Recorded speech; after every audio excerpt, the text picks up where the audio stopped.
Utaanza na mambo yako mwenyewe au utaanza kwanza na mambo ya Mungu? Ufahamu wako unalo jibu. Unaposhika fedha huwa unaanza na nani?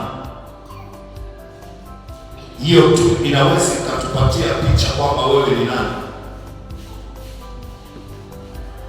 Ukitaka kujua vizuri kuwa wewe ni nani, angalia ni nani anayekuwa wa kwanza kwenye kila jambo lako, kwamba unapopata nafasi huwa unaanza na nini.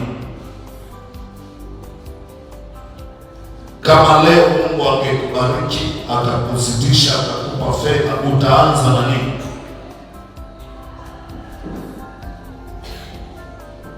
Hili ni eneo la kwanza ambapo lazima uwe na jibu. Utaanza na nini? Na jibu liwe katika moyo wako, kwa sababu tumeona watu wengi wanapofanikiwa vile wanavyobadilika, anakuwa tofauti kabisa na ambavyo watu walifikiria. Anaanza kuwa chini ya vitu ambavyo amepewa. Hiyo ni sehemu ya kwanza ambayo nilitaka upate ufahamu wa kiungu, kwamba unapopata nafasi unaanza na nini? Unafikiria kuhusu nani?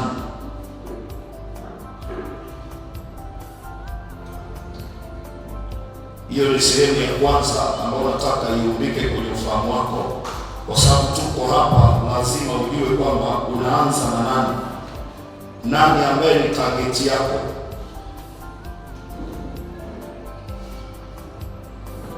Haleluya!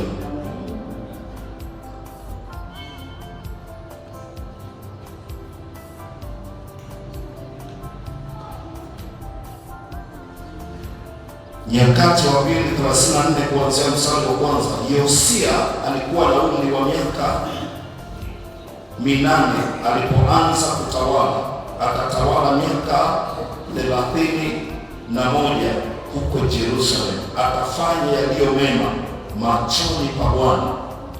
Hiyo ni sehemu ya kwanza ambayo lazima uifikirie, kwamba katika kila unalofanya unafanya machoni pa watu au unamfanyia Bwana?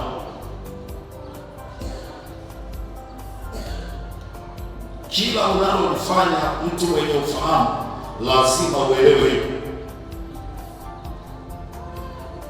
Lazima ujitahidi kufanya mema machoni pa Bwana kuliko wanadamu.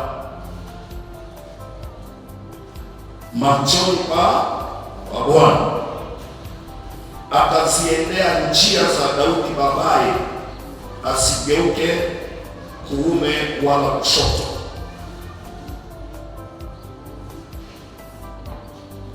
Kwa kuwa katika mwaka wa 8 wa utawala kwake, naye akali mchanga, alianza kumtafuta Mungu wa Daudi baba yake akiwa na miaka 8.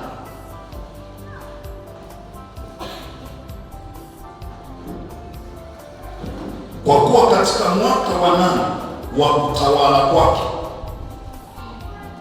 na alikuwa na miaka 8 alipoanza kutawala, kwa alikuwa na miaka 16. Ule mwaka wa 16 bado mdogo sana, lakini alianza kumtafuta, akaanza kutafuta uso, akaanza kumtafuta Mungu wa Daudi babaye. Hata katika mwaka wa 12 akaanza kusafisha Yuda na Yerusalemu kwa kuondoa mahali pa juu. Alianza kwanza na kumtafuta Mungu kabla ya kuanza kusafisha mji, ili apate kibali, apate maarifa, apate hekima, awe pamoja na Mungu, ili kila atakaloanza kudili nalo liweze kufanikiwa. Sasa wewe huwa unaanza na nini? Hapo ndipo changamoto kubwa zimeanzia. Niliona watu wakianguka, wakiharibika, kwa sababu katika mawazo yake haanzi na kutafuta Mungu. Ndicho Yesu anasema, tafuteni kwanza ufalme, haya mengine unazidishiwa. Swali linaweza likawa jepesi, kwa nini leo uko hapo? Umekuja kutafuta nini? Why are you here? Kwa nini uko hapo?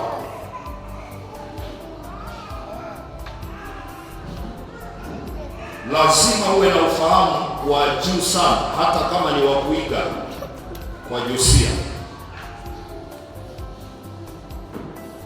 Akiwa na miaka michache alianza kumtafuta Mungu wa Daudi. Wewe unamtafuta Mungu wa nani?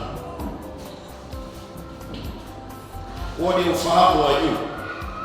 Alijua kabisa Daudi baba yake ni mfalme aliyekuwa na Mungu, na tayari alikuwa ameshafariki. Wamepita watu wengi hapa. Bila shaka aliambiwa na bila shaka alisoma. Sasa akaanza kumtafuta huyo Mungu wa Daudi.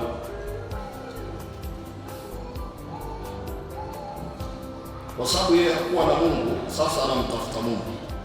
Wewe na umekuja hapa unatafuta nini?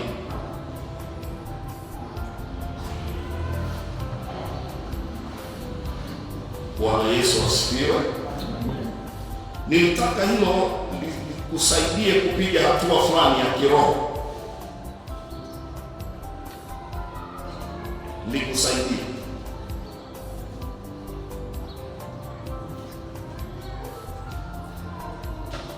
likusaidie kupiga hatua.